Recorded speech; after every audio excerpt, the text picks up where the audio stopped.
The one truth that I think is most resisted in all of leadership and management is this. If people don't believe they can do it, they're not going to do it. I don't care how good the system, the process, the steps, the tool, whatever you have. If your people don't believe they can do it, they are not going to do it. You can have all the spiffs, all the rah-rah, all the training you want, but without belief, none of it sticks. That's why I'm saying building efficacy, a confidence or belief that you can get stuff done, you can do hard things, is the leadership skill that is most critical to developing and building A players. I'm Chris Hunsicker, and this is the Dealership War Room. Leadership fire, 7 minutes, built daily, fueled intentionally, and delivered relentlessly. And today, we are going to start mastering the skill of building efficacy in yourself and your team. So let's dive in. The simplest definition of efficacy is this. It's your sense, your confidence that I can do a specific task. It's not ego, it's not hype, it's earned confidence. I can do this.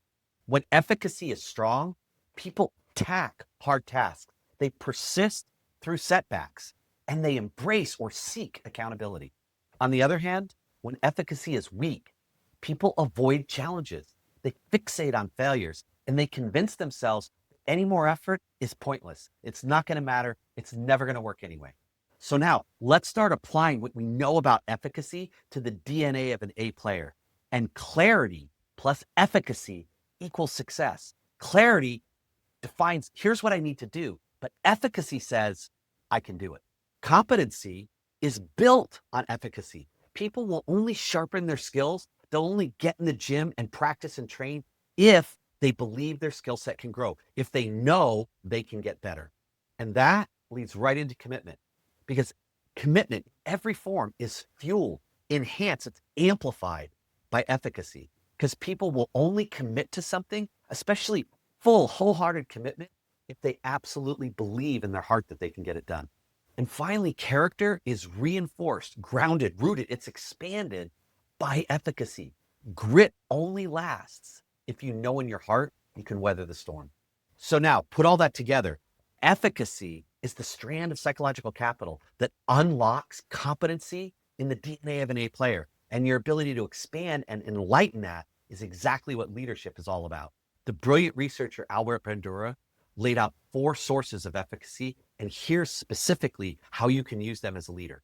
Number 1 is mastery experiences. You need to start stacking small wins. It's what all of martial arts is built on. White belt, yellow belt, green belt, blue belt. You move up as you go through. So when you have a new green salesperson, help them close a very easy, simple laydown deal. And then more complex and bigger things so that you're constantly building their confidence and you're developing mastery experiences that they can look back and say, I did that, so I can do this. Number 2 is modeling, social learning. It's what we call peer influence. And when you can see someone that's like you, or is about as smart as you, or about as talented, and they can do it, you start saying to yourself, well, if they can do it, I can do it.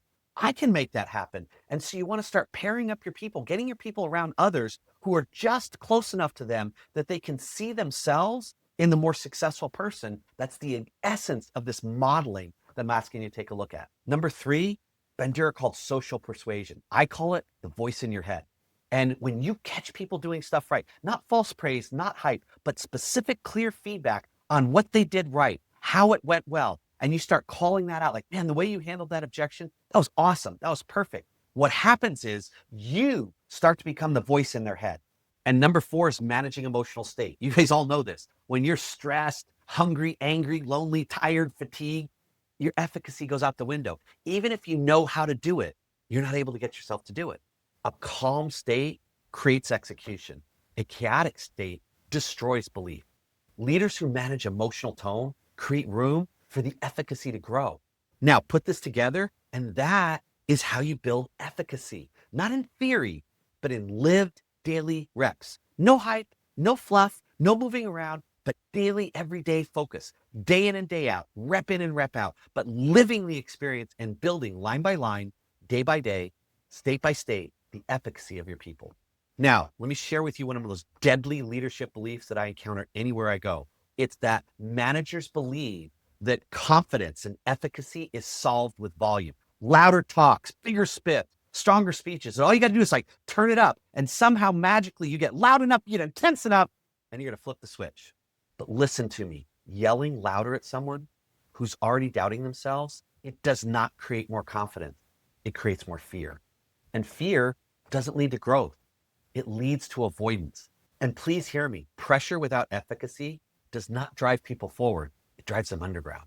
The cost is huge. You lose opportunities, you lose revenue, but maybe most importantly, you lose talent that could have been developed into A players, but instead they quit. They walk away because the environment crushed what little belief they had.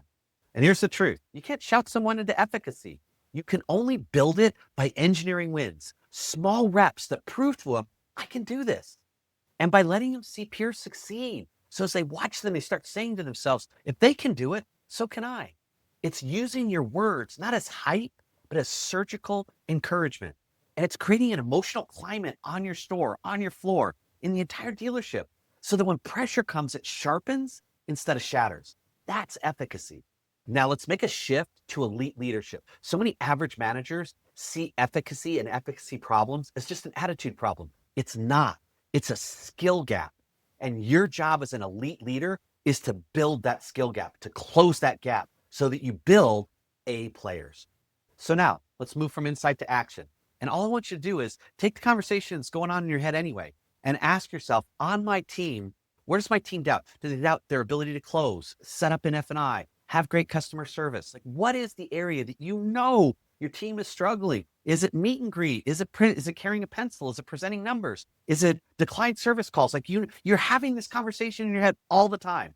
All I want you to do is narrow that focus down. And now let's take a look at where's the doubt? What's the gap? And now what are you going to do as a leader to step in and fill that gap? So how do you fill the gap? You create mastery experiences. One rep, one win, one stackable confidence boot. Because confidence isn't born in theory. It's born in efficacy. Now, tomorrow, do not miss, do not stop. Come back tomorrow because we're going to dive into the R of the hero model, resilience. Resilience is how we learn how to bend without breaking, how we bounce back, bounce forward, and continue to recover. But for today, you're beginning to understand the master skill of leadership is building confidence and efficacy in our people. You have tools, 4 ideas that I gave you on how to do that. So go out today, look for opportunity to close gaps, create some leadership fire, and I'll see you tomorrow in the Dealership War Room.